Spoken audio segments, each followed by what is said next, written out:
Hola, muy buenas noches. ¿Cómo están todos?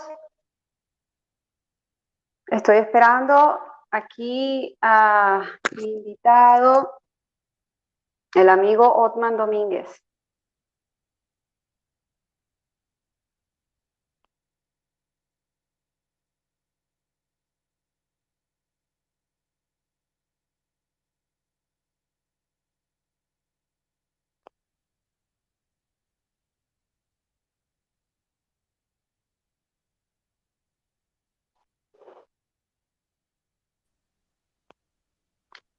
Ok, todo listo. Hemos tenido retraso porque tenía un poco de problemas con el audio. Estábamos haciendo pruebas y la voz se repetía, entonces me confundía mucho hablando. Era un problema. Hice esta invitación para Otman porque es un amigo con el que yo siempre estoy conversando temas muy interesantes y con él he aprendido muchísimo. También tengo otros amigos como Otman con los que tengo conversaciones espectaculares. Y hoy como ciudadana, como empresaria, como una persona común, siendo él economista, eh, teniendo experiencia en estos temas, porque también pertenece a un movimiento libertario en Cali y es también columnista fundador de El Bastión. Les recomiendo, buenísimo el equipo del Bastión, todos los artículos que hacen, de verdad, para educar a todos aquellos que estén interesados en estos temas de política y economía. Yo pienso que es necesario y es importantísimo, o sea, es vital y es un deber que todo ciudadano debe tener conocimiento de estos temas para que no seamos engañados, para que sepamos cómo escoger, para que seamos ser unos individuos responsables. Um, Quería que quiero que esto sea una conversación normal, común y corriente, como la que yo tengo con Otman siempre por WhatsApp. Hoy quería comentarle a él sobre una anécdota de hace una semana.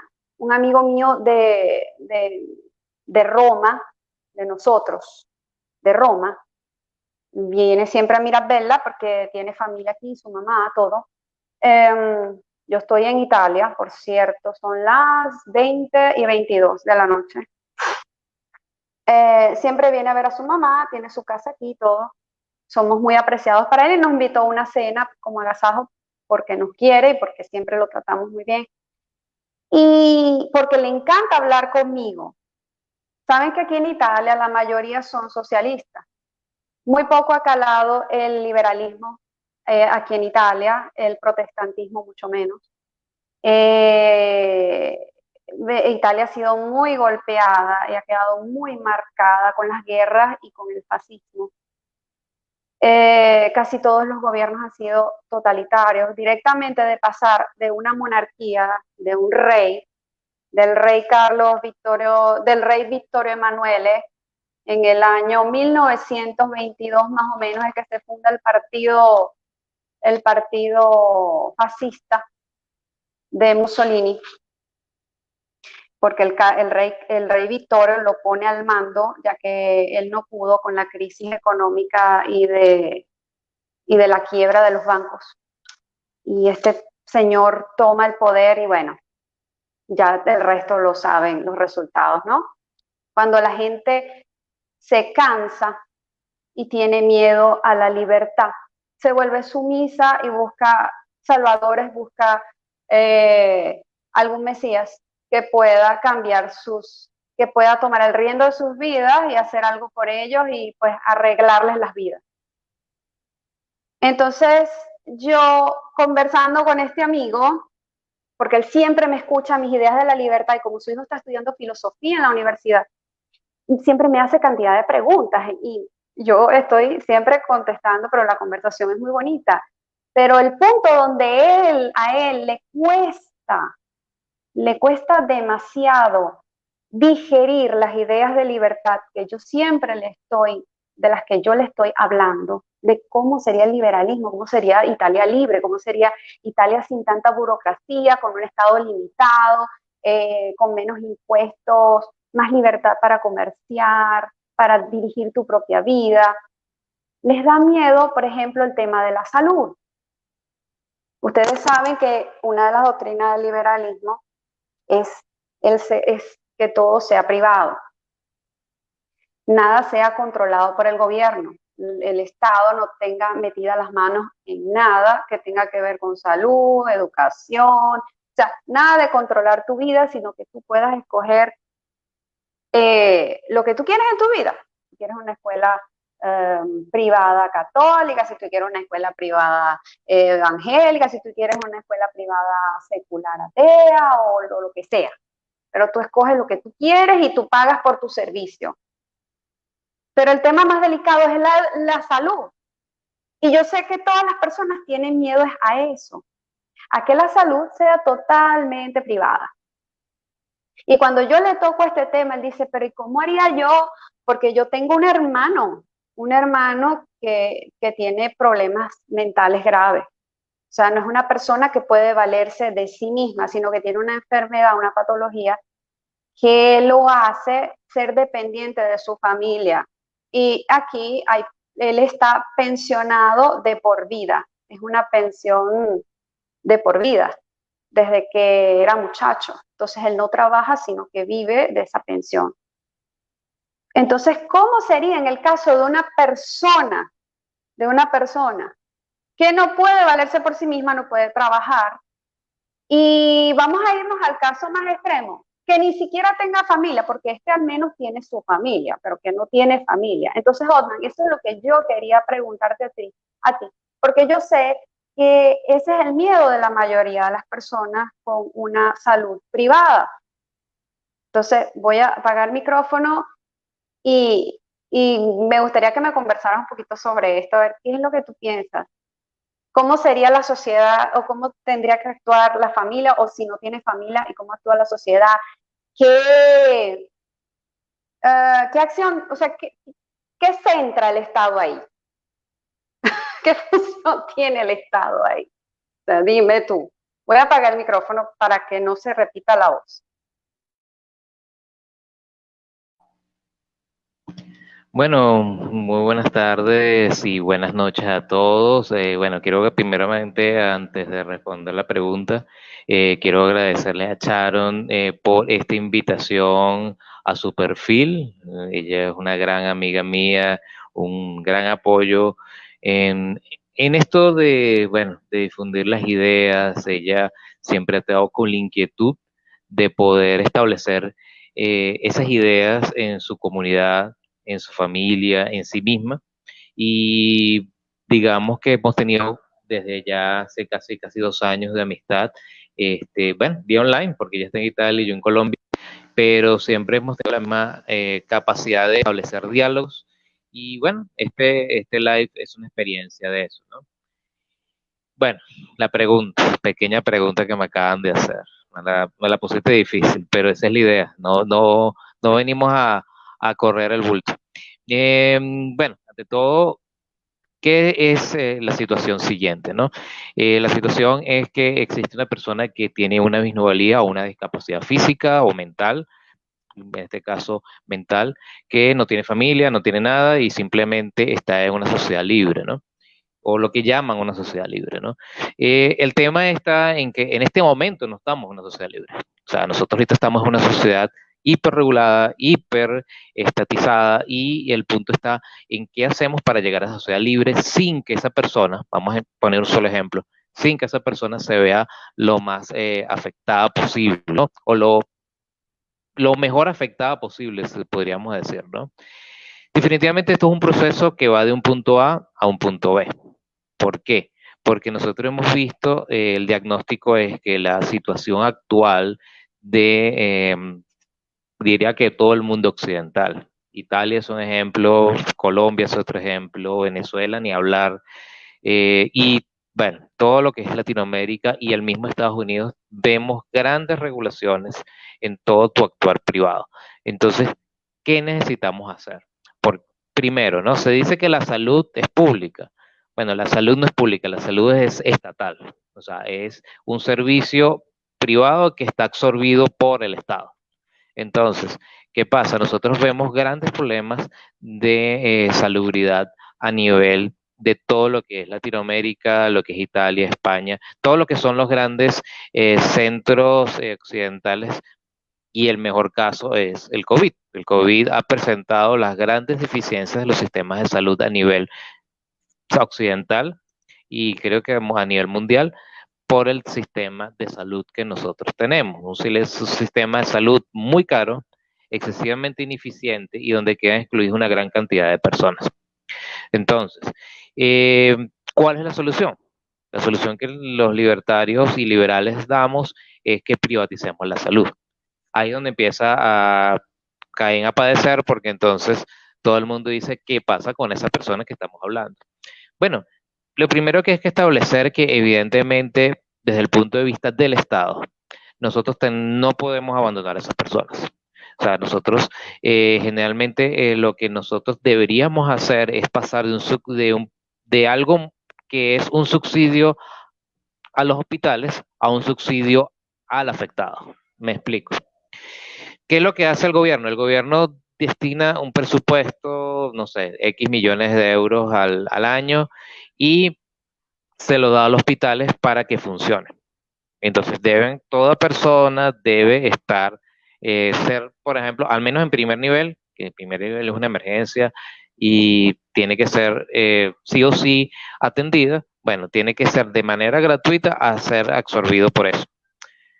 Bueno, Sharon en sus posts ha explicado continuamente de que no es gratuita eso. Nosotros nos lo quitan a través de impuestos y nos quitan a través de emisión monetaria, que bueno, es otro tema más complicado, pero está ahí. O sea, nos están quitando de nuestro bolsillo al bolsillo del Estado. ¿Cuál sería la opción? Uno, privaticemos los hospitales. Por ejemplo, si hay un hospital en tu localidad, esa localidad se le da la concesión de propiedad sobre ese beneficio. No necesariamente la privatización tiene que ser a una gran compañía, puede ser a la comunidad, darle el derecho de propiedad sobre ese hospital. La pregunta es, ¿qué hacemos con los pacientes? Es lo que se llama un subsidio a la demanda, es decir, yo le doy por un tiempo perentorio, un tiempo determinado a esa persona que no tiene, tiene una grave afección, no tiene manera de producir dinero, no tiene familia, le damos un cheque o un voucher de salud. Entonces, eso, ¿qué es lo que va a hacer con ese voucher de salud? Él va a tener diferentes opciones. Va a tener por ejemplo, en la ciudad A hay 3 hospitales. Bueno, si los 3 hospitales ¿cómo se llama esto? Se privatizan, con ese voucher él va a tener de escoger las 3 posibilidades, A, B o C. Con eso, él va a obtener la posibilidad de ir al servicio que mejor le convenga. O sea, esa persona, si es una persona con discapacidad obviamente física, él va a tener la posibilidad de razonar, oye, mira, este es el que más me conviene. La dificultad del enfermo con ciertas discapacidades a nivel mental también entra, y eso es un tema un poquito más complicado, si quieres ahorita lo damos, pero en parte el Estado tiene que ayudarlo en la parte psicológica, o sea, la parte psicológica de, bueno, mira, seguimos dándole el cheque, pero debe haber alguien que esté ahí para ayudarlo. Esa es como primera parte de la respuesta. No sé si por ahí van los tiros, Charo. Bueno, y es que también el porcentaje de personas con ese tipo de condiciones es muy bajo. O sea, no es la mayoría de la población. Tampoco que el Estado se va a desangrar o los ciudadanos se van a desangrar pagando los impuestos para destinar fondos para ese tipo de personas que tienen ese tipo de problemas. Entonces, yo lo que pienso es, o sea, yo sé que hay libertarios y anarcocapitalistas que quieren eliminar el Estado totalmente, pero para mí, o sea, a mí me encantan esas ideas. Si por mí fuera, yo elimino el Estado, porque para mí la naturaleza humana tiene maldad. Y cuando hay maldad, nadie está exento a ser corrupto. O sea, si te ponen en una habitación con un maletín de $1.000.000 y no hay nadie, y te dicen, no, entonces lo puedes llevar y a ti. O sea, nadie está exento a la corrupción, a la maldad. Todos tenemos algo de maldad. Y cuando hay necesidad, más todavía. Entonces, si por mí se elimina el Estado, mucho mejor. Como es una cantidad de personas muy pequeña, este tipo de personas que sufren este tipo de cosas, entonces no, para mí no importaría, pues un Estado limitado y que se paguen impuestos, pero que realmente vaya destinado a estos fondos. El problema aquí en Italia, por ejemplo, es que muchos amiguitos de políticos hacen papeles, documentos, para optar por tener estos beneficios. Y entonces no están enfermos, no tienen realmente patologías fuertes, realmente no están tan mal. Entonces, cuando un Estado tiene el control hasta de la salud y tiene todo el poder, entonces no está limitado tampoco para la corrupción, ¿cierto? Y entre también los amigos que están alrededor, sus clientes y sus amigos. Entonces, este es el principal problema. La gente tiene miedo a la libertad. Yo estaba leyendo el libro de Erich Fromm. Te lo compartí esta tarde y un señor alemán, judío cultural, pero ateo, y se va a Estados Unidos, allá termina de hacer sus ensayos y escribe el libro El miedo a la libertad. Después tú me dijiste que este señor es un poco marxista y socialdemócrata, pero en sus ensayos pude comprender muy bien la mente de los socialdemócratas y los socialistas, cuando ellos describen el colectivismo versus el individuo. Él describe muy bien al individuo y cómo llega a hacerlo y por qué. Y porque también muchas veces cuando llegan a empoderarse más o menos de su individualidad, pero no está completada porque el ambiente donde se desarrolló el individualismo no era de seguridad, de una seguridad total, sino que siempre hubo un control del Estado. Entonces ellos vuelven a buscar, vuelven atrás a buscar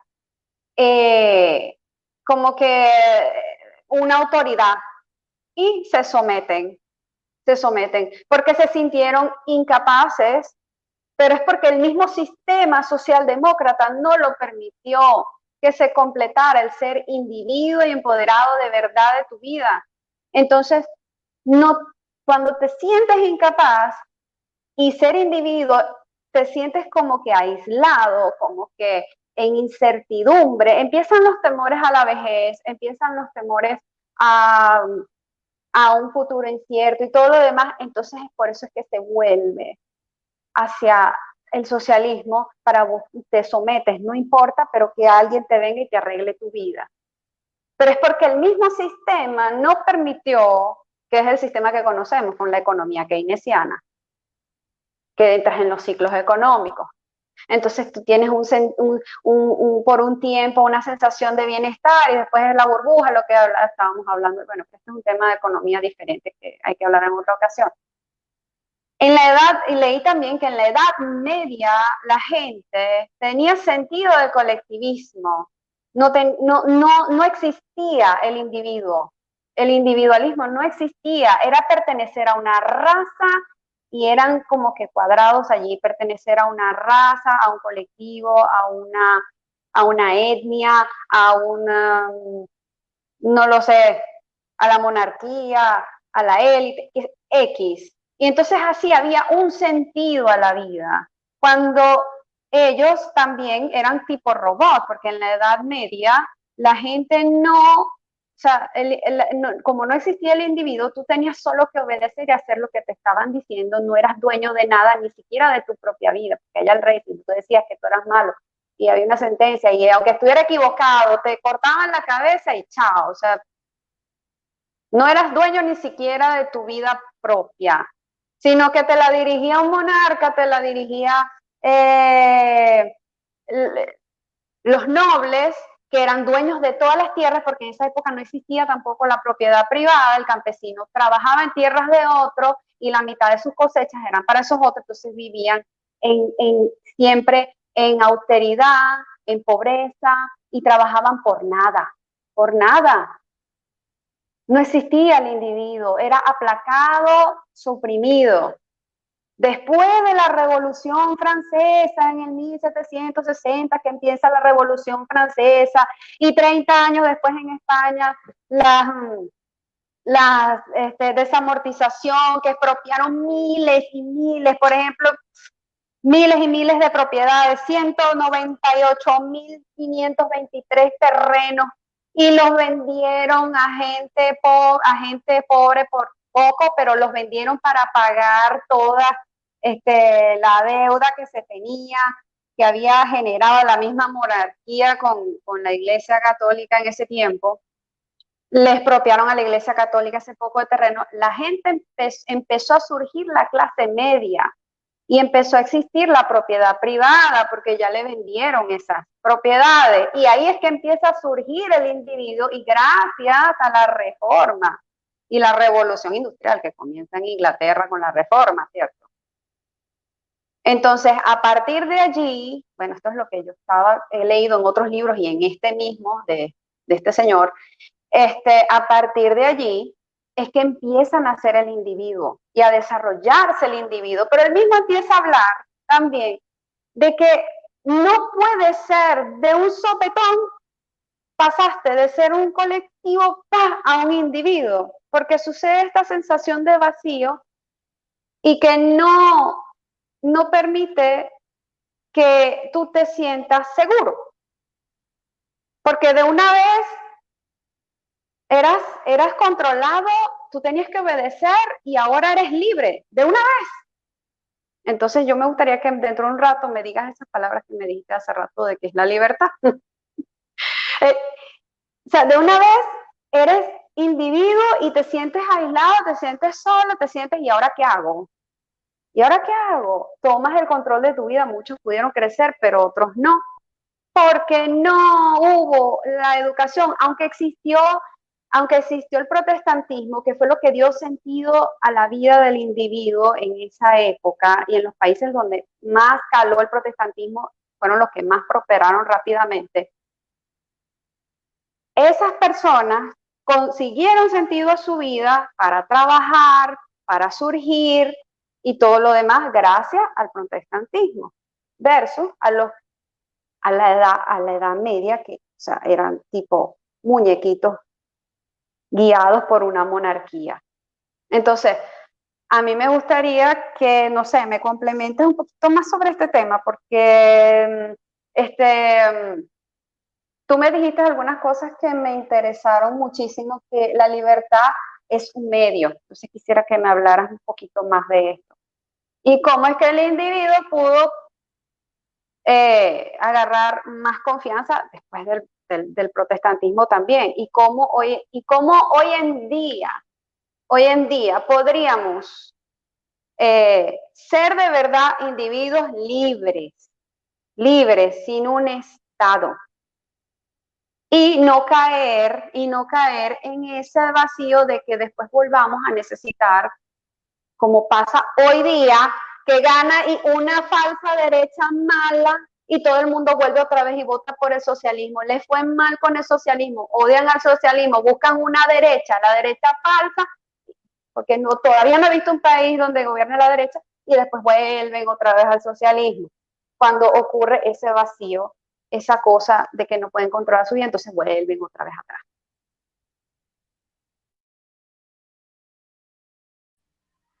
Sí, no, tu exposición genial, Sharon, bastante completa de lo que sería la relación entre el individuo y el Estado.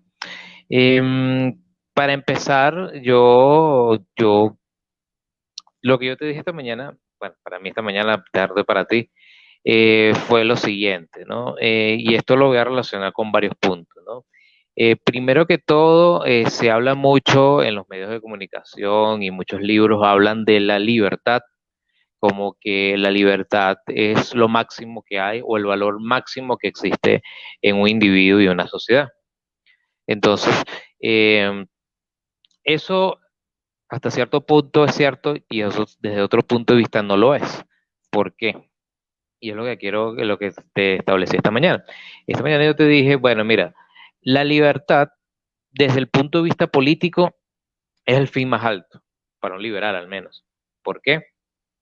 Porque el liberalismo, te lo voy a plantear de esta siguiente forma. Hay muchos liberales y libertarios que piensan que el liberalismo o libertarismo es una forma de vida, un estilo de vida. Entonces, liberal o libertario tiene que tener ciertas pautas morales, porque eso es lo que significa un estilo de vida, diferentes pautas morales para establecer una forma de existencia, ¿no? El tema está en el segundo caso, que es el siguiente.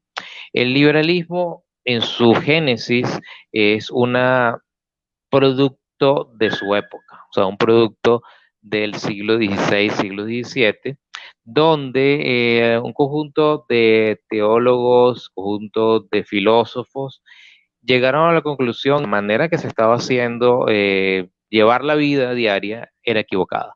Empezando por los credos religiosos, has hablado de la reforma protestante, para muchos esto es un tema incómodo, pero bueno, las cosas son como son.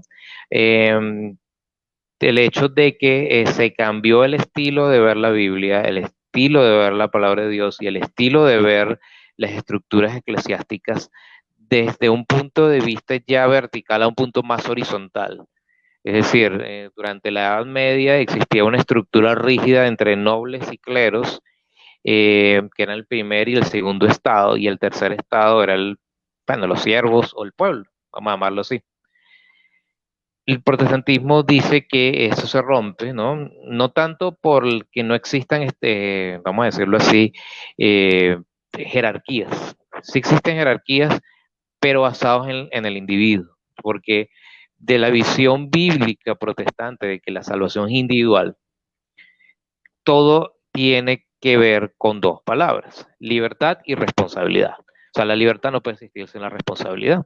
Entonces, evidentemente, una de las cosas que se plantea digamos, desde el punto de vista protestante, es que tú eres libre por Jesucristo, por Dios, por la gracia, pero tú eres responsable de tu santificación. Entonces, ¿qué significa eso? Que tú eres responsable de toda tu existencia, tanto espiritual como material.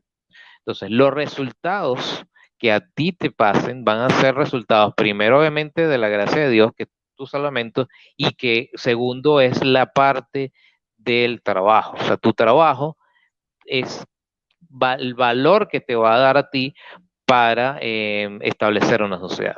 Obviamente, eso trajo cosas positivas y cosas negativas, porque las cosas son como son. Desde el punto de vista intelectual, bueno, vino la teoría del valor trabajo que se la achacan a los protestantes, pero realmente, bueno, eso es un desatino bastante fuerte, porque una cosa es valorar éticamente el trabajo. O sea, nosotros cada uno valoramos nuestro trabajo y otra cosa es que existe una teoría económica valorando el trabajo como el precio de todas las cosas. O sea, mira el salto gigantesco que se hace en eso. Quería hacer esa acotación porque es importante. ¿Qué pasa? Que al tú ser libre, tú eres responsable. Entonces, ¿qué es lo que pasa entonces yéndonos al día actual? Y qué es el miedo a ser libres. El tema de la libertad es que no es un fin en sí mismo. Es un medio para que tú logres ser lo que tú quieras ser, vamos a llamarlo así. Es un planteamiento de esa naturaleza. ¿Por qué? Porque la pregunta es, bueno, ok, yo tengo la libertad, ¿y ahora qué hago? Y ese es el gran problema. ¿Por qué?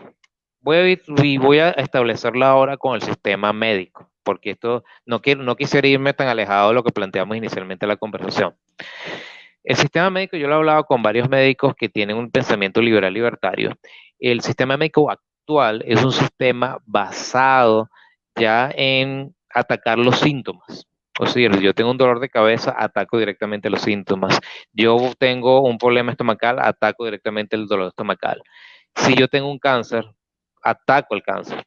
Entonces, ¿cuál es el problema? Que nosotros tenemos un sistema que va directo a los síntomas, al problema, pero no a las causas del mismo. ¿Qué pasa? La visión que se tiene del sistema médico es que la medicina preventiva no es importante, porque mientras exista un sistema médico que ataque las enfermedades, el sistema preventivo no tiene ningún tipo de valor. Entonces, ¿qué pasa? El sistema médico está basado en que eh, el individuo no es responsable por lo que hace.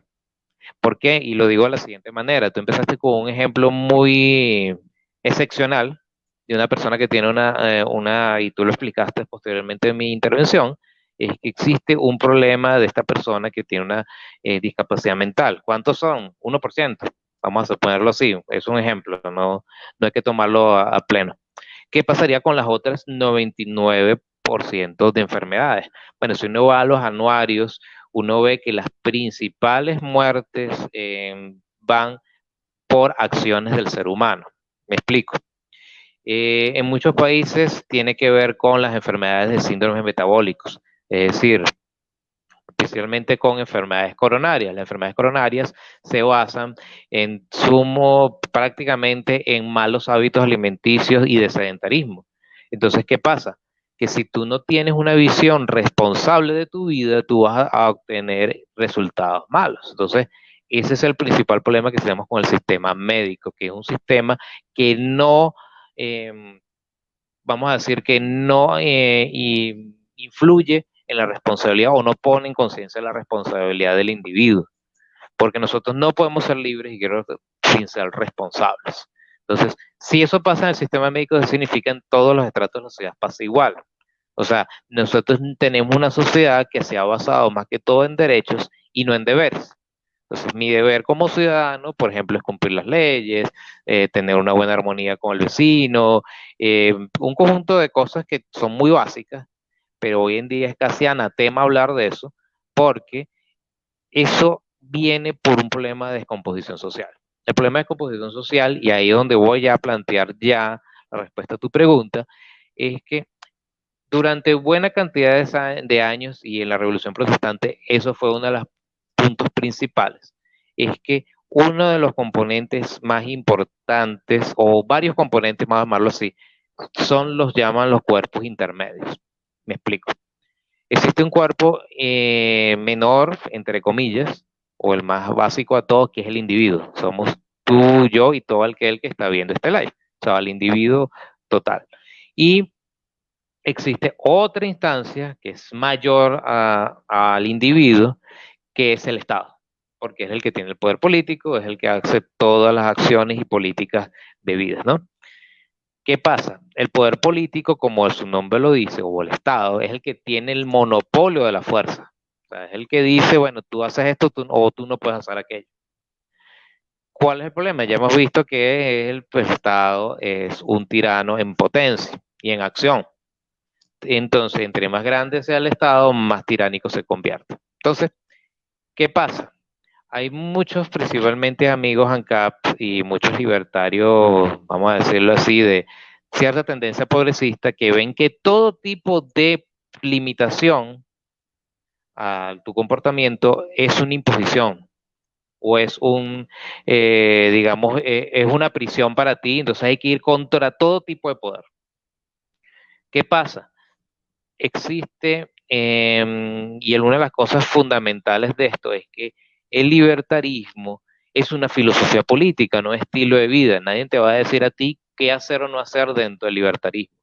Es decir, el libertarismo no te va a decir si las drogas son buenas o son malas, si la prostitución es buena o es mala, y lo voy a plantear así, si el aborto es bueno o es malo, si, no sé, la eutanasia es buena o es mala, o el suicidio es bueno o es malo. El libertarismo no te va a responder eso. O sea, nosotros no podemos pedirle peras al olmo. El libertarismo es una filosofía política que estudia la opresión del Estado sobre el individuo. Más nada. Él lo que te va a responder es, bueno, sí, no sé, voy a poner un caso extremo. La prohibición de drogas es una imposición sobre el individuo, pero no está hablando si la droga es buena o mala. ¿Qué pasa? Que el ser humano es multidimensional, no es solamente filosofía política. Tiene valores éticos, tiene una visión sobre la historia, tiene unas culturas, unas tradiciones, una visión sobre la familia, el Estado, Dios, etcétera, etcétera. Entonces nosotros no podemos vivir en ese nivel de purismo donde para nosotros no es ni bueno ni malo las drogas.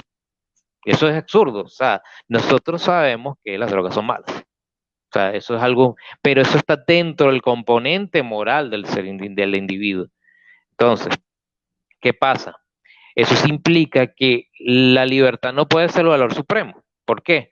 Porque tú eres libre, pero no sabes qué es bueno o qué es malo.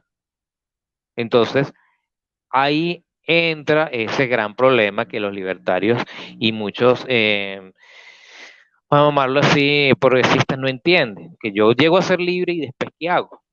Ah, no, yo no puedo opinar sobre tal situación porque, bueno, evidentemente eso ya no es libertario. Bueno, pero es que precisamente tú eres más que libertario, tú eres un ser humano. Tú tienes que dar una opción sobre si el aborto es bueno o malo, si las drogas son buenas o malas, etcétera. Con esto quiero decir que, porque hay mucha confusión en este tema. O sea, el libertarismo es simplemente una filosofía política y ya tus valores, tu visión de la política, tu visión del Estado, o sea, una filosofía completa que se llama cosmovisión, es la visión de todo, es lo que te va a dar respuesta a ti si las cosas son buenas o malas. ¿Qué pasa? Que nosotros necesitamos un cierto grupo de restricciones sobre el individuo. No son restricciones tiránicas, son restricciones necesarias que están dadas por, y voy a hablar, que son los cuerpos intermedios. Hablamos de dos cuerpos, el menor que es el individuo y el mayor que es el Estado. Pero entre los dos hay un cuerpo intermedio que son aquellos que van como poniendo esas restricciones para decirte qué es bueno, qué es malo o qué es necesario, qué no es necesario. Por ejemplo, una de las principales es la familia. La familia es valor que te va a decir quién es, qué es bueno, qué es malo. Otro, que a usted no le guste, la iglesia, cualquiera sea. Otro, por ejemplo, son las relaciones de vecinos, por ejemplo, en tu comunidad, sepas qué o qué es bueno o qué no es malo. Eh, no sé, hasta las ligas por ejemplo, de deporte o otra cosa. Y así las universidades. O sea, ahí lo que no se entiende es que tiene que haber un conjunto de vías intermedias que puede. Y con esto voy a responder la primera pregunta que tú me hiciste y te doy el pase a que tú que hables, pues, que es lo siguiente. ¿Qué pasa con la persona que tiene una discapacidad mental y no sabe discernir entre el bien y el mal y todo lo que tú puedes ocasionar y no tiene familia? Hay un conjunto de cuerpos intermedios que pueden atacarlo. Por ejemplo, hay conjuntos, por ejemplo, a través de las iglesias, tienen voluntariados que a través de la solidaridad voluntaria pueden darle una mano a esa persona. Hay familias que adoptan personas, o sea, tal vez sea poco común, pero pasa. Hay asociaciones específicos de médicos voluntarios que por su visión aceptan ayudar a este tipo de personas. Entonces, hay un conjunto de cuerpos intermedios que pueden dar solución a lo que el Estado no puede dar por su misma ineficacia y su misma visión tiránica. Entonces, bueno, ahí te dejo ese planteamiento, Charo. Y es que es necesaria la ética y la moral de alguna manera, porque si no, ¿cómo vamos a saber a ser responsables? Una persona sin ética y sin moral no es responsable, ni por él ni por los demás. Pero si tú no tienes ni ética ni moral, vas a hacer cosas irresponsablemente que vas a dañar a los demás. Entonces yo creo en la libertad con responsabilidad y tiene que existir una moral, cosa que las teorías políticas no te las van a enseñar, porque es que no es la competencia. Yo soy, por ejemplo, liberal clásico y soy conservadora en lo moral, pero no soy conservadora política, porque ya allí es otro tema y para mí ser mucho más estatista. Para mí, mientras el Estado tenga menos acción y se le dé más poder es a la familia y a estos cuerpos intermedios que estás diciendo tú, que son los que dictan la moral. Para eso el Estado provee justicia, que ya es otra cosa. Pero la educación debe ser privada y que los padres, según la ética y la moral de la sociedad, de la cultura donde estamos, pues ellos sean los que rijan cuáles son los valores que se tienen que enseñar en las escuelas, pero principalmente en la casa. Entonces yo pienso de una sociedad que comienza de cero. Yo sé que hay personas que dicen, no, pero la familia natural no ha funcionado, mira cuántos padres violan a sus hijos, mira cuántos matrimonios destruidos, cuántos hijos que salen de divorcios, cuántos... Ok, pero esa descomposición social, ¿a qué la debemos? ¿A qué la debemos? Precisamente que el Estado ha metido mano en todo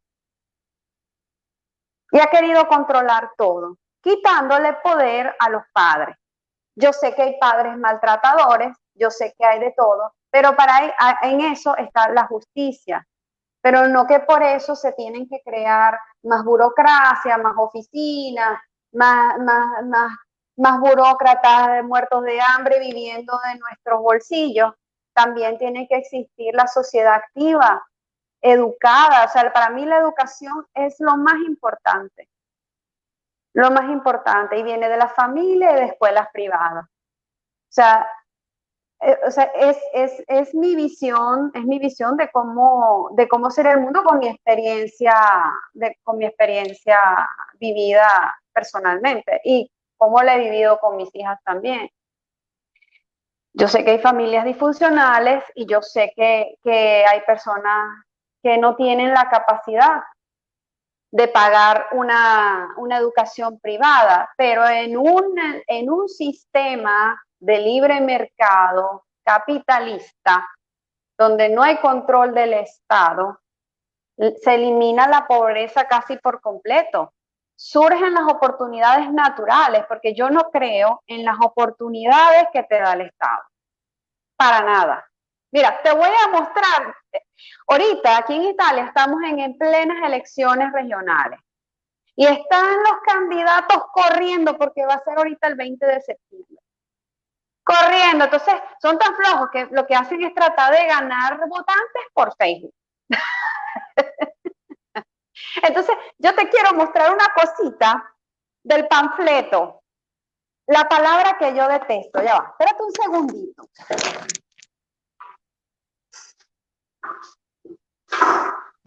Ya Sharon nos va a mostrar ahí que tiene, bueno, la politiquería siempre es una locura en todos lados. Vamos a ver qué nos trae nuestra amiga Sharon a todos los televidentes. Mi persona que yo no lo he visto. Aquí está.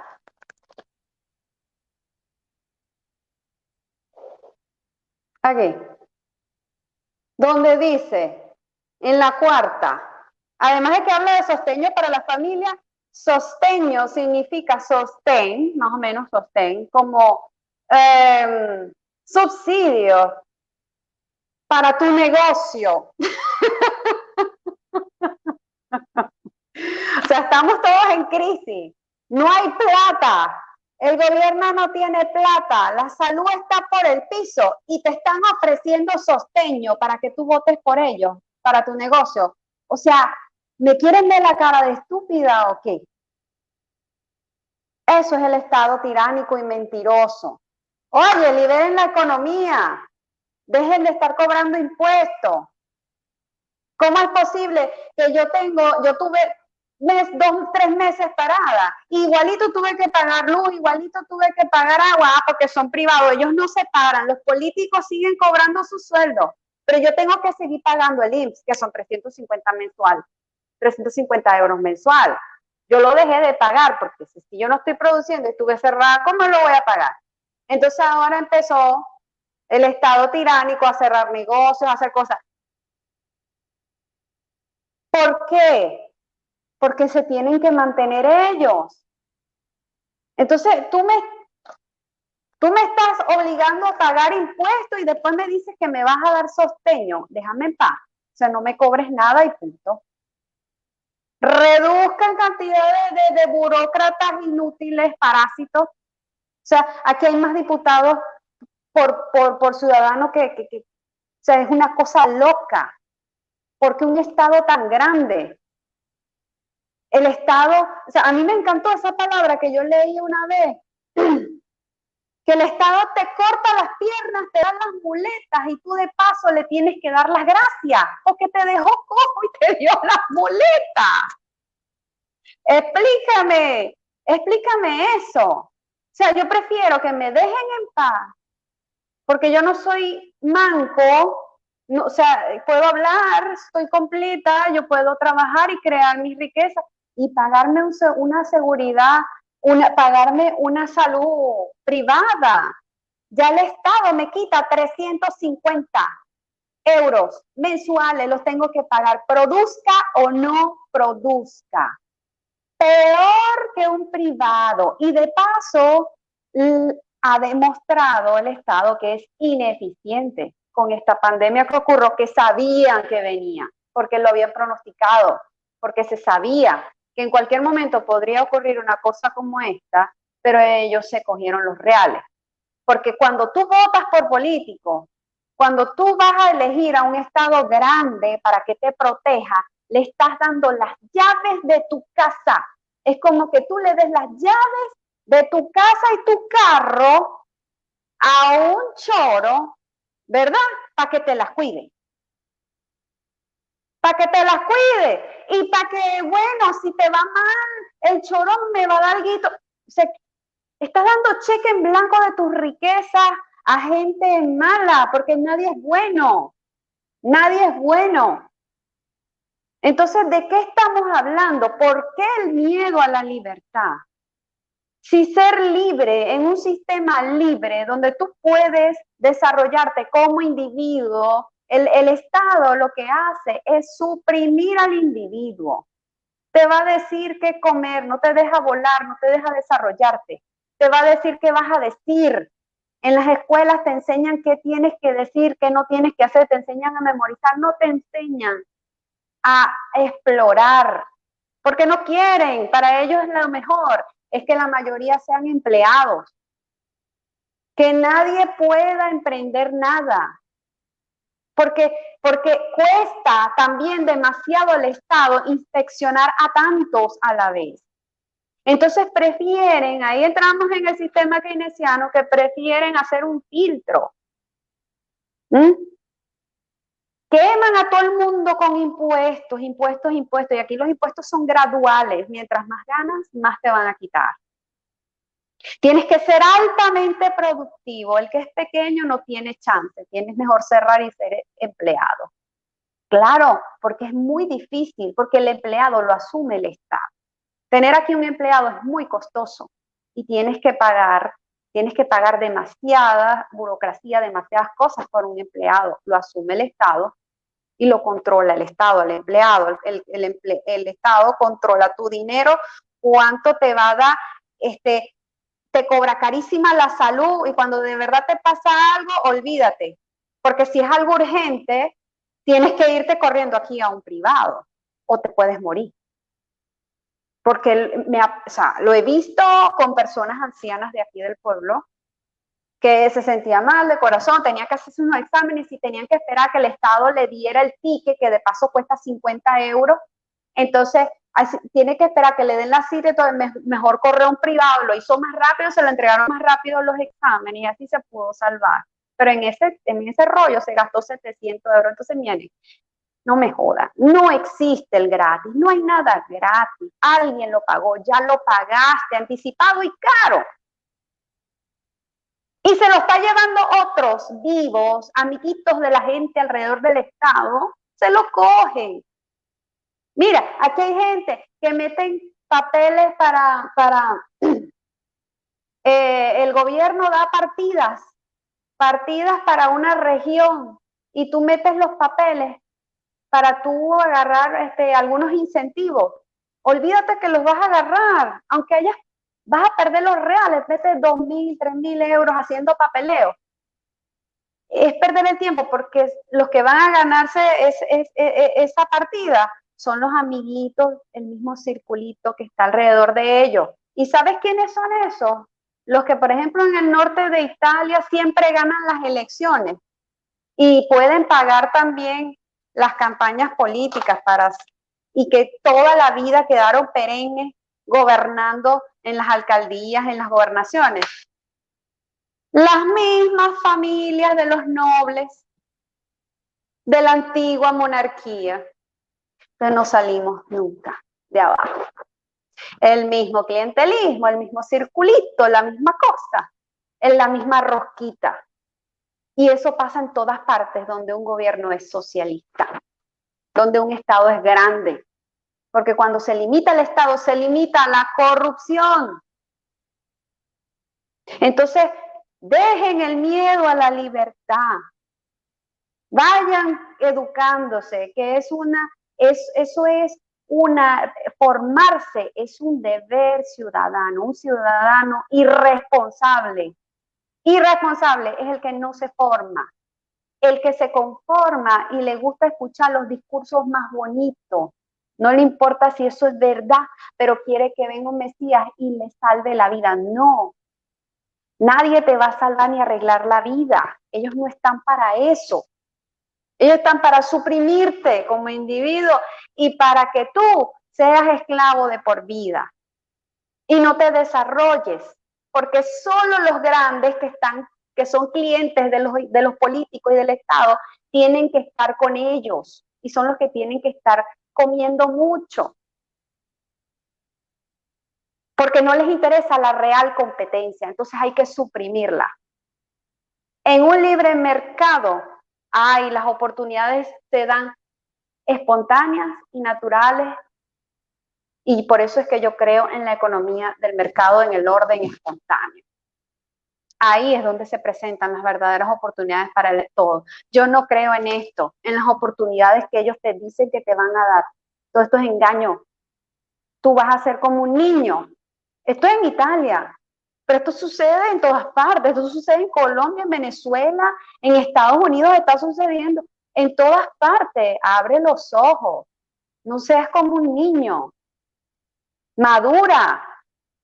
Yo estoy harta de pelear con la gente en el Facebook tratando de educar a las personas, pero hay unos que me han dicho en mi cara que prefieren ser así, que yo soy una sabionda, me la doy de sabionda, prefiere quedarse en la ignorancia. ¿Qué es eso? Eres un irresponsable. Eres un irresponsable. Entonces necesitas azote, necesitas un Hitler, necesitas un fascista. ¿Quieres ser libre? Hacer lo que te dé la gana tampoco. Tu libertad, mientras tu libertad no perjudique a otro, eso es libertad. Porque no puedes tener libertad y tu libertad perjudique a otra persona de alguna manera. A mí no me importa lo que haga cada quien detrás de la puerta de su casa. El que quiera dar el trasero lo dé. Porque no es el mío. Ese es su trasero. Pero que no me venga a mí a decir que yo también lo tengo que dar porque eso es bueno. Ese es mi gusto y mi vida privada no es esa. Y no quieras volver eso una ideología e imponérmelo a la fuerza. No, tus gustos son tus gustos. Pero desde que salieron los ismos que van secundando los vacíos y la soledad y las cosas de los individuos incapaces, desde que salieron los ismos, entonces la gente no sabe gobernar su vida y necesita de alguien o de colectivos. Siempre el ser humano tiene una naturaleza de aquellos que son incapaces, de que tienen que pertenecer a algo, de que tienen que tener un clan. Y entonces se sienten seguros porque pertenecen a algo, como en algunas religiones, por ejemplo, como hay sea, yo no critico, pero sí, sí lo veo así.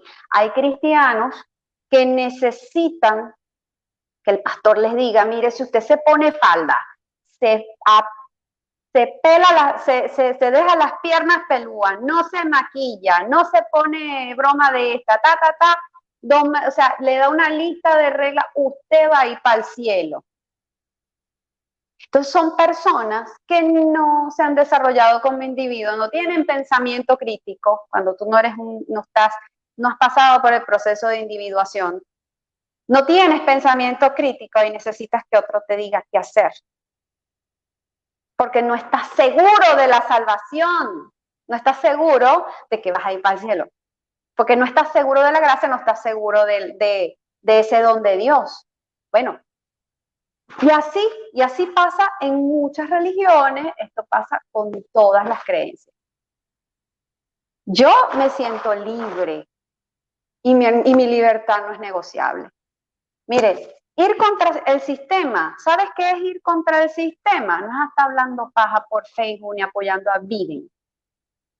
Ir contra el sistema es formarse. Primero, antes de estar hablando tonterías por aquí, por allá, repitiendo como lorito, aplaudiendo como foca y respondiendo como los pavos. Eso es ir contra el sistema. Que cuando usted hable, se escuchen palabras distintas, que son suyas, que no las escuchó de otro y las repitió. Que usted tenga cómo argumentar cuando está discutiendo una idea suya, pero tiene que aprender a argumentarla y tener coherencia. Todos tenemos en algún punto un poco de incoherencia, pero el arte está en tratar de ser lo más coherente posible, lo más coherente y congruente. O sea, tu vida con tus palabras, lo que tú haces con lo que tú dices. Bueno, he hablado muchísimo, hermano. Yo no sé si tú quieres, si tú opinas, lo que pasa es que a veces me exaspero porque vengo de discutir con gente que de verdad me saca de las casillas, porque es que hay gente que de verdad es masoquista, es sadomasoquista.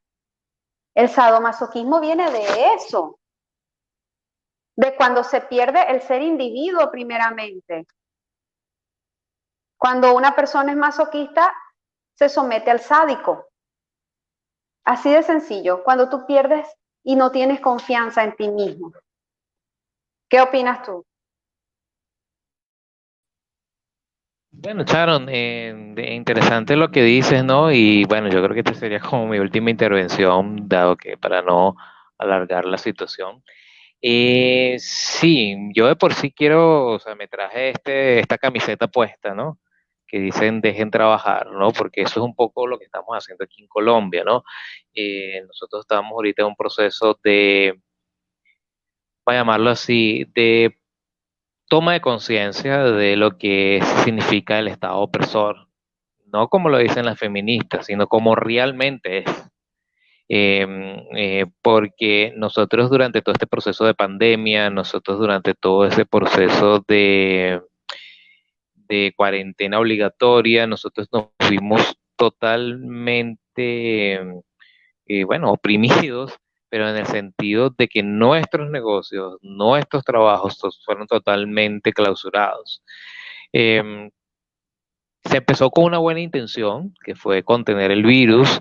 eh, Obviamente nadie está aquí con teorías conspiratorias de que el virus no existe, que eso es una falsedad, no, o sea, yo acepto porque yo acepto los principios de la ciencia, pero es un tema muy sencillo, nosotros tenemos que responsabilizarnos por nuestras acciones, o sea, y el hecho de que esta cuarentena se haya planteado de la manera que se planteó, especialmente en Colombia, que fue uno de los primeros países que tomó cuarentena, si ya casi teniendo muy poquitos casos, se aplicó la cuarentena de una manera brutal, que se ha ido ya obviamente abriendo el campo, ¿no? Abriendo el campo de acción.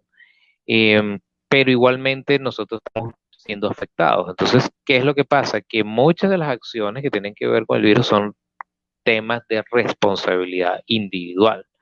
Yo tengo que ser responsable de mi acción. Tengo que ser responsable de lo que yo hago. Entonces uno tiene que aprender que este vino para quedarse, independientemente si hay una vacuna o no, y esa es la situación. Nosotros tenemos que enfrentarnos a ese virus de manera, primero integral a través de obviamente la ciencia y la tecnología, pero también con responsabilidad. Es decir, ni en las peores cuarentenas de la historia se ha dejado de trabajar.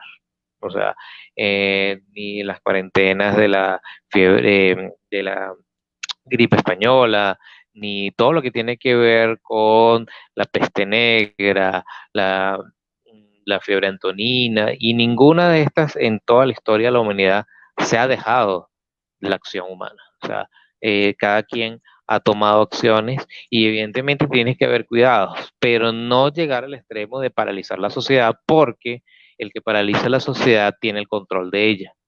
Entonces, eso es lo que ha hecho el Estado, ha tenido un control absoluto de nuestras individualidades a través de esta cuarentena. Entonces, el motivo de esta camiseta es esto, o sea, más allá del color, que es un color representativo del movimiento libertario a nivel internacional y de por sí atrás tiene la bandera de Gadsden, no la puedo mostrar, porque obviamente la tengo puesta, que dejen de trabajar ha sido como la bandera de nosotros, de cada uno de los individuos libertarios que ha pensado que es necesario tomar una posición. El día de mañana, hago la propaganda de gratis, va a haber una gran marcha en temas de, en Bogotá específicamente, la capital de Colombia, va a haber, dejen abrir los cultos y dejen abrir los negocios. Mañana va a ser eso, va a estar todo el día y va a ser muy interesante. Ya esa experiencia se hizo en Berlín y se hizo en Madrid y ya se está replicando a nivel mundial. Una marcha de 4 millones de personas en Alemania por este motivo, porque ya es suficiente. Tenemos que enfrentar esto con responsabilidad. Entonces, sí, el tema, y yo lo quiero como plantear ya como última idea, ¿no? Es que yo lo veo de la siguiente manera, digamos, la manera más sencilla posible, pues, es lo siguiente. Hay dos tipos de felicidades o alegrías. Una la del niño y otra la del adulto. La del niño, y todos los que tienen padres saben cómo es. Es, tú estás llorando el niño, ¿qué es lo que hace? Le da el tetero. O el niño, no sé, se pone fastidioso y mira, mamá, quiero tal cosa. Entonces tú le das el dulce o le das el juguete. ¿Cuál es la alegría del niño? Que él recibe el juguete. A él no le importa cómo el papá lo obtuvo, no importa cómo si fue robado, si fue comprado, si lo hizo a mano, lo compró en una juguetería, no. O sea, él quería algo y lo obtuvo. Él no sabe, por ejemplo, un niño cuando tiene hambre, cuando ya está más grande, y bueno, según las reglas de cada casa, pues, pero si el niño va y, por ejemplo, tiene hambre y agarra un pedazo de queso, vamos a llamarlo así sencillamente, él lo único que tiene que hacer es abrir la nevera, agarrar el pedazo de queso, se lo comí ya. A él no le costó nada. Todos los que son padres, y ahí estoy viendo a Sharon riéndose, saben que es así. O sea, esa es la naturaleza de las casas de cada quien. Ok, ¿qué pasa? Esa es la alegría del niño. Pero nosotros no somos niños toda la vida. Nosotros tendemos, nuestro horizonte temporal es ser adultos. Nosotros tendemos a ser adultos eh, supuestamente hasta a partir de los 18 años. Puede ser antes, en la religión judía, a partir de los 13 con el Mash Mitzvah, en el caso de los niños. Eso ya es variable, es muy variable eso, pero el hecho en sí es que nosotros tendemos a ser adultos. Entonces la alegría del adulto es diferente a la del niño, porque la alegría del adulto es que yo me tracé una meta, eh, y quise hacer tal cosa. Por ejemplo, yo quiero, vamos a decirlo así, me gusta pintar. Vamos a decirlo así, yo hago pinturas, pero tengo que pagar todas mis, ¿cómo se llama?, deudas y demás, eh, servicios, arriendos, todo lo que eso significa. Entonces, ¿qué es lo que hago? Bueno, junto mi pasión con mis obligaciones y creo un oficio. O sea, por ejemplo, cuando Sharon diseña, lo hace porque es su vocación y es lo que se siente buena y es lo que se siente que es rentable a largo plazo. Entonces, la satisfacción de ella no es la misma del niño que le dan el dinero, no, la satisfacción de ella es que ella hace un trabajo, construye la cartera o construye lo que tenga que hacer y lo vende en un mercado y por eso es recibido de manera positiva su producto y cuál es la satisfacción que está recibiendo una contraparte económica y una contraparte que le diga, oye, a mí me gusta tu cartera. Esa es la satisfacción del adulto y lo podemos extrapolar a todos, al profesor, al mecánico, a todo el conjunto de individualidades que la satisfacción del adulto es el componente fundamental, digamos, de lo que es la libertad humana. O sea, la satisfacción de hacer algo y que los demás le agraden y yo ver beneficio de eso. ¿Qué es lo que pasa actualmente, no? Que existe una infantilización de la sociedad. ¿Por qué? Porque nosotros, o bueno, la mayoría, se están comportando como niños. O sea, son como niños que van al refrigerador, entonces en vez de agarrar un pedazo de queso, lo que agarran es un pedazo de educación, o agarran un pedazo de salud, o agarran un pedazo de pensión, pero nadie les dice a ellos cómo se genera eso. O sea, igualito que el papá no le dice al niño cómo compró el queso o por cómo lo compró y por qué lo compró. Bueno, igual el Estado se convierte en ese papá ficticio de que a mí me tiene que dar. O sea, yo tengo un punto de derechos y yo, en el peor de los casos, están los impuestos, que es supuestamente la retribución de lo que es, pero no existe eso. ¿Por qué? Porque no existe un contrato entre el Estado y mi persona que me diga que si yo pago algo voy a tener contribución. No lo dice en una parte. Te dice, lo que sí existe son las constituciones, que dice que tú tienes derecho a cierto conjunto de servicios, que supuestamente son gratuitos, pero no es que yo pago impuestos y voy a tener el servicio inmediato. No, existe una diferencia entre el pago de impuestos y los servicios. Ese es esto que está aquí, que es lo intermedio, es lo indefinido. No sabemos qué pasa entre que paga el impuesto y el pago de servicio. Ese es el gran hoyo negro del Estado, del estatismo. ¿Por qué? Porque si yo pago impuestos y mi servicio y el servicio es malo, yo no tengo forma de reclamarle a ellos que eso es malo. Ellos te van a decir, bueno, es que tú tienes que aceptarlo porque ese es tu derecho. Entonces, como dice Charo, o sea, me parten las piernas, me las cortan, las queman, me regalan unas moletas todas horribles y además tengo que agradecerles porque me hicieron todo eso. Ese es el planteamiento básico del Estado. O sea, yo creo una dependencia en ti. ¿Por qué? Porque yo te voy a tener la opción de que tú eres un niño grande, yo soy el papá Estado y yo tengo que darte a ti toda satisfacción. Bueno, eso es crear un ídolo de barro que al final estamos viendo todas las consecuencias de ello. Es decir, todo eso lo que nos trae es que nos crea individuos irresponsables. O sea, hoy en día vemos cómo el Estado a través de esa visión crea individuos completamente disociados, completamente atomistas. Y como les digo, lo vemos a cada rato. Nosotros, ¿por qué se generan grandes marchas? No digamos en esta circunstancia especial, en términos normales. ¿Por qué? Porque el Estado no puede proveer eficientemente los servicios. Entonces lo vemos constantemente que, bueno, a mí me tienen que dar la educación gratis, a mí me tienen que dar la salud gratis, y entonces como no me la dan, obviamente yo tengo una forma de queja. La queja es legítima porque nosotros estamos pagando impuestos. El tema es que la persona que se queja no sabe cuál es la causa del problema. La causa del problema es que el Estado no produce nada, no hace nada. Simplemente lo que hace es agarrar un dinero y supuestamente da unos servicios.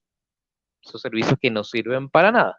O sea, lo saben los padres en sus colegios, que son un centro de adoctrinamiento de adoración al Estado y de adoración de ideologías todas extrañas que cada día están saliendo más a relucir. Y sí, obviamente hay, y yo quería también comentar eso, que no lo hice la vez anterior, que el tema de las familias disfuncionales, sí, es que siempre ha existido familias disfuncionales, es que nadie lo ha negado, pero evidentemente no hay nada más disfuncional de cambiar tu familia o tu papá por el Estado. O sea, esa es la visión más disfuncional que yo he visto en todo. O sea, nosotros cambiamos una supuesta disfuncionalidad a la disfuncionalidad mayor. Entonces, dime tú, o sea, ¿cómo cada uno de nosotros vamos a poder hacer algo si nosotros estamos pasando del mal menor al mal mayor? No tiene ningún sentido y solo los resultados van a ser malos. Entonces, nosotros lo que buscamos, y ya con eso vamos concluyendo mi participación por el día de hoy, es que todo lo que tiene que ver específicamente con la relación de individuo y el Estado. Y el gran miedo la libertad es lo siguiente. El gran miedo a la libertad es que tenemos miedo de ser adultos. Nosotros queremos ser permanentemente niños. O sea, nosotros nos quejamos de que, oye, bueno, es que yo tengo que levantarme a las 5 de la mañana, ir al trabajo, cumplir obligaciones, tengo que pagar arriendo, tengo que pagar la cuota del carro, tengo que pagar la cuota del terreno, tengo que pagar el colegio, tengo que pagar. Primer problema, estamos pagando mucho y no sabemos por qué. Ahí hay un problema de desinformación de parte suya, de cada quien que esté ahí, y ¿por qué estamos pagando tanto?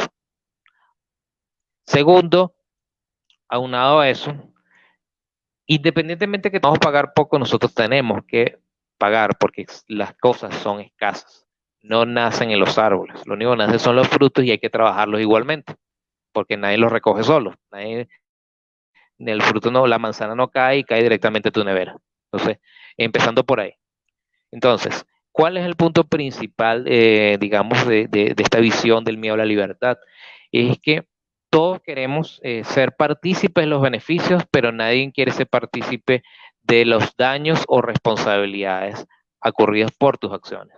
Es decir, todo el mundo cuando hace algo bueno, todo el mundo quiere reconocerse lo que fui yo, aunque no haya sido él. El Estado es el principal que lo hace. Pero cuando yo cometo un error, yo, por ejemplo, no sé, voy a poner un caso extremo. Me gusta poner casos extremos. Yo no tomo, pero voy a poner este caso. Yo me tomo, no sé, una caja de cerveza y empiezo a conducir y yo atropello a una persona. Yo no le voy a echar la culpa a la bebida. La bebida es un ser inanimado. Yo lo que voy a echar es a mí que yo tomé y hice esa estupidez. Esa es la responsabilidad que nosotros no queremos. Nosotros no queremos ser responsables de asumir que nosotros tenemos que cuidarnos. Nosotros tenemos que hacer ejercicio, nosotros tenemos que tener una mejor condición física, nosotros tenemos que leer, nosotros tenemos que indagar, tenemos que cuestionar. No queremos hacerlo, nosotros queremos todo en pastillitas y que nos digan, mira, aquí está, esta es la información que tú necesitas o esto es lo que tú quieres y no sabemos o no queremos saber que esa información está procesada para fines políticos que tanto los medios de comunicación como los políticos tienen visto. O sea, nosotros no quieren dominar o ya lo hacen porque no podemos evitarlo a través de impuestos, a través de regulaciones, pero la principal visión, y Sharon yo sé que lo vive constantemente, es la prisión de la mente. O sea, nosotros queremos ser tomados en cuenta, pero sin hacer el esfuerzo de hacerlo. Entonces todo el mundo quiere ser famoso por tener una cuenta de Instagram o una cuenta del bendito TikTok ese que no lo soporto. Eso es lo que todo el mundo quiere ser, o quiere ser millonario con un curso de cómo ser millonario. O sea, cosas así, pues, o quiere ser un influencer sin tener nada que decir, sin tener la formación y el estudio y todo eso. Esa es la sociedad que nosotros tenemos actualmente. ¿Qué es lo que pasa? Que nosotros no queremos ser adultos. O sea, y este es un tema que va del hogar. O sea, desde el niño, y yo recuerdo fácilmente a mi padre, que a mí me decía, tú quieres, por ejemplo, en los 90, pues lo que vimos en los 90 en Venezuela, en Latinoamérica, en otra parte del mundo no era tan así, tú quieres comprarte un videojuego, en ese caso era el Nintendo. Me acuerdo mi padre, entonces muy bueno para las matemáticas y eso que nunca terminó el bachillerato. Me decía, bueno, si vale 100, yo te pago 65 y tú pagas el otro 35. Imagínate tú le dices hoy en día a un niño de esta época eso, y es prácticamente mental de la madre. A mí me lo hicieron. Mi papá me decía, bueno, ¿tú quieres el Nintendo? Bueno, sí, claro, yo no tengo problema en comprártelo. Pero primero te lo compro a final de año y segundo, tú tienes que aportar el 35% del precio. Y uno se quedaba así como que, ¿y a dónde arranco yo ahora? Bueno, esa es la visión que muchos padres nos incluyeron, de que uno tiene que ser responsable de niños. O sea, y ese es el problema, que nosotros tenemos una perfecta infantilización. Obviamente no digo con esto desde que tengamos que hacerle perder la niñez a los niños. Eso no estoy hablando de eso. Estoy haciéndoles entender que la responsabilidad es parte del hogar, es parte de la sociedad y parte del individuo. Si tú no le enseñas a tu hijo de que tienes que, por ejemplo, ok, yo cociné, pero porque tú no lavas los platos, desde ese momento ya tú estás creando un progresista en tu casa. Ya tú estás creando a alguien que asume el derecho de que tiene que comer en su casa porque es un niño. Bueno, sí, es cierto. Obviamente es tu hijo y tienes que darle de comer. Nadie está diciendo eso. Pero tienes que enseñarle a esa persona que eso se logró fue gracias al esfuerzo de cada uno de los individuos de cada hogar. Entonces, el progresismo empieza en nuestra casa cuando agarramos el pedazo de queso y no sabemos por qué. O sea, no sabemos dónde vino, mejor dicho. Entonces, ya con esto cierro. Eh, Tenemos que Perdón, aprender a ser. perdón, Osma, perdón, perdón. Dime.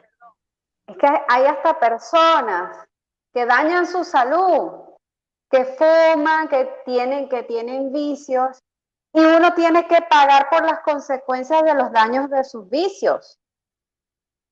Entonces, es justo eso. O sea, yo pienso que si todo el mundo cuidara responsablemente, empoderándose de su propia vida y como individuo, entonces, oye, no tienes que pagar tanto en salud si tú llevas una buena alimentación. No estoy hablando de enfermedades y de casos aislados, de enfermedades congénitas, de enfermedades que ya son genéticos, accidentes. Pero oye, la mayoría de la cantidad de muertes es precisamente porque la gente no es responsable de sí mismo y no se enseña desde casa.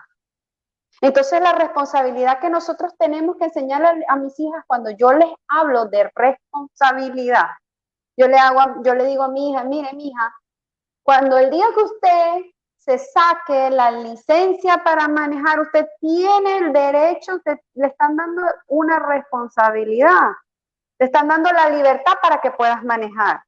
Pero si tú, por culpa de tu irresponsabilidad, porque tú te sabes las señales de tránsito, culpa de tu irresponsabilidad, ocurre un accidente y en ese accidente mueren personas, no creas que tú vas a escapar de las consecuencias de ese accidente. Según la ley, tú vas a tener que responder, porque ya usted firma documento, porque ya usted es mayor de edad. Y así es con tu vida privada, cuando decidas tener un novio, cuando decides tener una pareja, si vas a decidir ser mamá o no es antes, no cuando ya estás embarazada, que vas a decidir no serlo. Entonces, cada acto.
Bueno, creo que Sharon se cayó de la conexión por lo que veo, o no la veo dentro del live.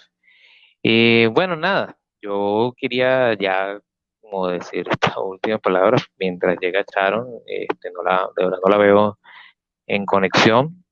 Nada, yo creo que una de las cosas principales que nosotros tenemos que tener es tratar de cuestionar y pensar diferente, es tratar de ver otras perspectivas de vida y no cerrarse a otras visiones que obviamente nos traen una prosperidad y una nueva existencia, un nuevo tipo de existencia. Entonces, para mí es un placer haber estado aquí con ustedes en este espacio de Charon. Y bueno, nada, es cuestión de seguir indagando cualquier cosa. Mi nombre es Otman Domínguez, como lo ven en, en el, en el epígrafe de la parte de abajo. Y soy economista y vivo aquí en Cali, Colombia. Estamos trabajando en el Bastión para una visión totalmente novedosa de lo que es la visión libertaria, liberal. Y,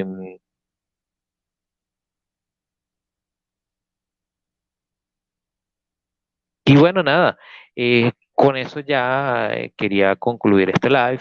Eh, Pensemos en una nueva visión de la vida. Nada, yo creo que tenemos que pensar en una nueva realidad, un nuevo mundo, y esa es la idea de esto. Entonces, pensemos un poco en el individuo más allá de lo que nosotros logramos, como persona con derechos naturales, pero también con deberes. Para mí fue un placer haber estado con ustedes aquí y me le despido. Entonces, cualquier cosa, estamos en comunicación. Lástima que Sharon no pudo seguir, pero bueno, excelente. Muchas gracias por todo. Se despide Otman Domínguez.